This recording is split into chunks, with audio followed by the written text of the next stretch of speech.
Perspective 2025 pour le secteur immobilier, en particulier les rates américaines.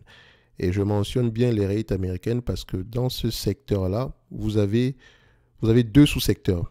D'accord? Vous avez les rates et les real estate management and development.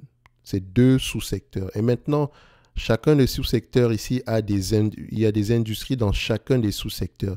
Et chaque industrie est particulière. Vous avez les rates diversifiés, vous avez les rates industriels, les hotel rates, les office rates, les rates spécialisés dans la santé, résidentiel. Dans le résidentiel, vous voyez qu'il y a encore des sous-segments multifamily, single family. Et je dis bien, dans chaque industrie ou bien dans chaque sous-industrie, il y a des dynamiques bien particulières. Parce que dans les rates résidentiels, vous pouvez avoir la sous-industrie multifamily n'a peut-être pas la même dynamique que la sous-industrie single family. Faites très attention. C'est pas pour vous faire penser que c'est compliqué ou quoi que ce soit. C'est juste pour que vous soyez mentalement prêts à avoir des différences dans chacune de ces sous-industries. On ne prend pas les rates de manière globale. Chacune a sa dynamique. C'est pas pour rien que je parle ici d'analyse sectorielle et je précise bien que je parle spécifiquement des rates. Si je parle des secteurs, je devrais même dire sous-secteurs. OK? Bref, une fois que ça c'est dit, on retourne sur notre note ici. Donc, c'est le secteur immobilier, en particulier ici, les rates. Donc, ce secteur-là s'annonce dynamique en 2025 pour les rates en particulier. Donc, cette tendance positive est largement attribuable à la baisse des taux d'intérêt orchestrée par la Réserve fédérale américaine qui devrait se poursuivre tout au long de l'année. Plusieurs secteurs se distinguent par leur potentiel de croissance. J'aurais dû dire ici, plusieurs industries se distinguent par leur potentiel de croissance. Donc, les rates axés sur les centres de données comme Digital Realty Trust et Equinix bénéficient de la demande croissante en stockage et en traitement de données soutenue par l'essor fulgurant de l'intelligence artificielle. Ce secteur fait face à un déséquilibre entre l'offre et la demande, accentuée par les contraintes d'approvisionnement en énergie. Et je vous renvoie ici sur la vidéo que j'ai faite sur cette sous-industrie spécifiquement.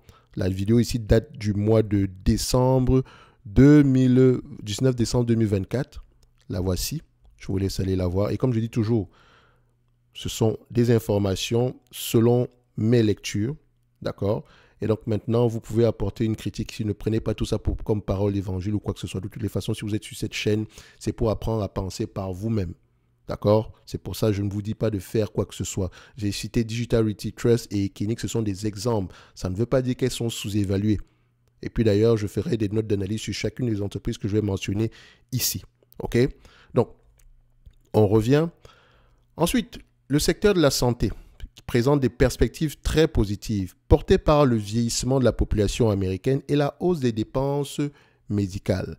Les opérateurs de résidences pour personnes âgées tels que Welltower et Ventas sont en position de force pour tirer profit de ces tendances. Donc, il y a une tendance de fond ici. Il y a une croissance séculaire, ce qui est déjà une bonne chose pour le long terme, pour la croissance à long terme, il y a de grandes chances qu'on ne connaisse pas une décroissance dans 2 à 3 ans. Okay? C'est sûr qu'il y aura des hauts et des bas, mais c'est déjà une bonne chose. Et si vous regardez ces différentes entreprises-là, vous allez voir qu'elles se comportent plutôt bien sur les marchés boursiers en date d'aujourd'hui. Et ça ne veut pas forcément dire qu'elles sont sous-évaluées. Les rates spécialisés dans les sciences de la vie devraient connaître un regain d'intérêt en 2025 après une période plus difficile en 2024. Les sciences de la vie, c'est essentiellement ici des rates qui proposent ici des bâtiments pour des entreprises pharmaceutiques ou bien dans la biotechnologie. D'accord? Donc, la reprise du financement par capital risque et la baisse des taux d'intérêt favorisent ce secteur, notamment pour Alexandria Real Estate Equity, qui se concentre sur les méga campus dans les grands centres urbains. Et je pense que j'ai dû faire une note d'analyse sur Alexandria, si je ne me trompe pas. Alexandria. Je rappelle que ceux qui ont accès à la formation, sur les rates, que vous pouvez retrouver ici dans le programme d'accompagnement, je pense que c'était également disponible ici dans le pack du débutant. On a fait l'exemple qu'on avait pris ici pour résumer à peu près tout ce qu'on a énuméré comme élément à aller regarder quand on analyse une rate. C'était le Alexandria. D'accord? Et je pense qu'à cette période-là, c'était déjà un prix intéressant. Et aujourd'hui, ça n'a pas trop changé. OK? Le prix en date d'aujourd'hui, enfin, pour moi, ça reste quelque chose. Ça serait intéressant pour vous d'aller regarder Alexandria en profondeur. OK? Donc, maintenant, il y a un questionnement à avoir derrière. Et voilà. So, on continue. Comme je l'ai dit ici, chaque secteur d'activité s'analyse d'une certaine façon. Les questions qu'on va poser quand on analyse une bancaire ne sont pas les mêmes qu'on va poser quand on va analyser une compagnie, une compagnie industrielle, par exemple. Alors, ou bien dans la restauration. Donc, je continue. On sait que le secteur, enfin, il y a de grandes chances que ce secteur des rates spécialisés dans les sciences de la vie se comporte bien. Surtout, et c'est très lié aux dépenses dans le secteur pharmaceutique, de manière générale. Regardez la recherche et développement. Ces deux secteurs-là sont liés, ils vont ensemble. En fait, si vous analysez une compagnie comme si vous lisez sur Johnson Johnson, Eli Lilly ou je ne sais pas quoi, si Eli Lilly, comment on appelle ça, vous avez peut-être vu ici que le budget recherche et développement d'Eli Lilly a doublé en moins d'un an. Il a littéralement doublé en très peu de temps, on va le dire comme ça. Et si le budget double, quelles sont les entreprises qui vont en bénéficier? D'abord, il y a des entreprises comme IQVIA ou bien Medspace, ce genre de choses. Mais également, on va devoir avoir tendance à louer des espaces, généralement au niveau des proches des unités de recherche. Allez-y lire sur Alexandria Real Estate. Regardez comment est-ce que, déjà, rate, l'emplacement est très important. Bref, c'est pas une vidéo sur Alexandria ici. Voilà, on va continuer. Mais ces deux secteurs d'activité sont liés. C'est comme le secteur de l'immobilier industriel. Il est très lié ici à l'e-commerce de manière générale, donc la grande distribution, ce genre de choses. Donc, l'immobilier industriel devrait lui aussi bénéficier d'un contexte favorable. La croissance du commerce électronique, la faiblesse des taux de vacances et la normalisation de la construction après la pandémie soutiennent ce secteur. Prologis, acteur majeur du marché, est bien positionné pour en profiter. Elle a d'ailleurs sorti ses résultats financiers il y a quelques jours. Je pense d'ailleurs qu'on a déjà fait une note d'analyse sur Prologis, sur cette chaîne, donc Prologis. Voilà, on a fait une note d'analyse sur Prologis. Je rappelle que je préfère littéralement... Enfin, vous allez remarquer ça sur les mois à venir. Je préfère ne pas parler. Donc, Prologis, c'est intéressant à aller... Enfin, ça pourrait être intéressant.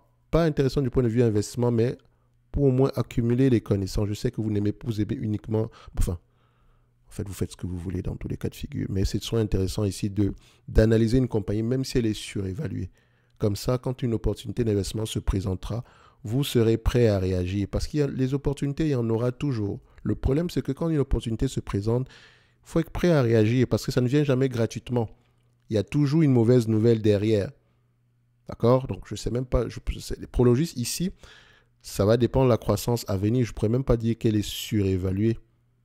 Moi, je pense même que ça peut être correct. Tout dépend ici du cap rate pour ce genre d'industrie-là. Bref, on continue. Ça pourrait être intéressant également à aller regarder. De toute façon, on en parlera. Donc, un secteur qui mérite une attention particulière, c'est l'immobilier de bureau. D'accord? Et ce n'est pas nouveau ici. Sur les différentes vidéos sur les rates, ce n'est pas la première fois qu'on fait une analyse sectorielle ici. Les différentes vidéos, vous avez vu que c'est un secteur qui, selon moi, mérite une attention. Enfin, il ne faut pas trop s'y intéresser. Et si vous vous intéressez à ce genre de secteur, il faut vraiment avoir, comment on dit ça? Il faut être extrêmement prudent parce que c'est un secteur à haut risque. Néanmoins, je pense que si les entreprises qui ont de l'immobilier de bureau ici, tout dépend également de la zone, de la localisation de ces biens-là. Une entreprise qui a des biens immobiliers en plein Manhattan, l'immobilier de bureau sera toujours différent d'une qui en a, disons, en périphérique de New York, par exemple. Donc, tout dépend de la localisation de ces biens-là. Parce que ces biens immobiliers peuvent également être transformés en immobilier résidentiel. Mais c'est facile à dire, mais c'est difficile à faire parce que les connexions sont différentes. Il faut avoir des permis, etc. Bref, ça peut être intéressant. Enfin, c'est une industrie qui se transforme également. Malgré une performance meilleure que prévue en 2024, les perspectives restent mitigées. L'essor du travail à domicile et des modes de travail hybrides ont redéfini les besoins en espace de bureau contribuant à des taux de vacances élevés. Bien que la baisse des taux d'intérêt puisse offrir un certain répit, l'avenir de ce secteur reste marqué par une forte incertitude. En conclusion, l'année 2025 s'annonce riche en opportunités pour les REIT, avec des secteurs particulièrement porteurs comme les centres de données, la santé et l'immobilier industriel. Le secteur des bureaux, quant à lui, ou le segment, ou la sous-industrie, enfin, c'est une industrie, enfin, on parle le secteur. Donc, le secteur des bureaux, quant à lui, nécessite une analyse approfondie et une surveillance accrue. Donc, sur les vidéos à venir, j'aurais tendance à parler de ces différents segments, d'accord, et de manière exceptionnelle, hein, parce que généralement, c'est quelque chose que je réserve uniquement pour les abonnés Top Premium. Et je rappelle que le lien vers le service Top Premium est en description de la vidéo. Vous avez, je pense qu'il y a quelque chose qui vous attend jusqu'au 31 du mois de janvier. Et pour tous ceux qui seront sur cette page-là, n'oubliez pas de vous abonner massivement à la Top Newsletter. Ok, parce que ça, c'est le document que je vous partage ici, je l'ai déjà envoyé dans la Top Newsletter, ainsi que d'autres éléments que je n'ai pas encore eu le temps de faire ici aujourd'hui sur l'ensemble des secteurs d'activité, l'ensemble des 11 secteurs d'activité enfin, pas juste aux États-Unis, enfin, oui, aux États-Unis, d'accord? C'est un marché que moi j'aime bien, que j'étudie depuis au moins une dizaine d'années, et pas juste pour acheter les entreprises, mais j'aime bien lire les rapports financiers, écouter les conférences calls, voir à peu près quelle est la dynamique de chaque secteur en date d'aujourd'hui. Donc, on l'a fait pour le secteur de la communication, utilities, information et services, finance, consumer staple, pas encore, industrial, on l'a pas, je pense qu'on l'a déjà également fait. Bref, j'ai donné mes perspectives pour 2025 par rapport à ces différents secteurs-là. Ok, ça ne veut pas dire que ça va se réaliser ou quoi que ce soit, mais au moins, on ne commence pas sur une page blanche, parce que je sais que généralement, de là où vous êtes déjà, la barrière de la langue, ça peut être assez compliqué. Et s'il faut s'il faut même se poser les bonnes questions, ça c'est autre chose. Bref, ceci n'est que mon point de vue et non un conseil d'investissement. Tout ce que j'ai mentionné ici, vous le prenez, vous allez vérifier vous-même et vous faites votre propre avis. Un like, un abonnement, un commentaire, ça fait toujours plaisir. Et n'oubliez pas, en description de la vidéo, et on se donne rendez-vous sur la newsletter ou bien dans le service Top Premium. Merci. Au revoir.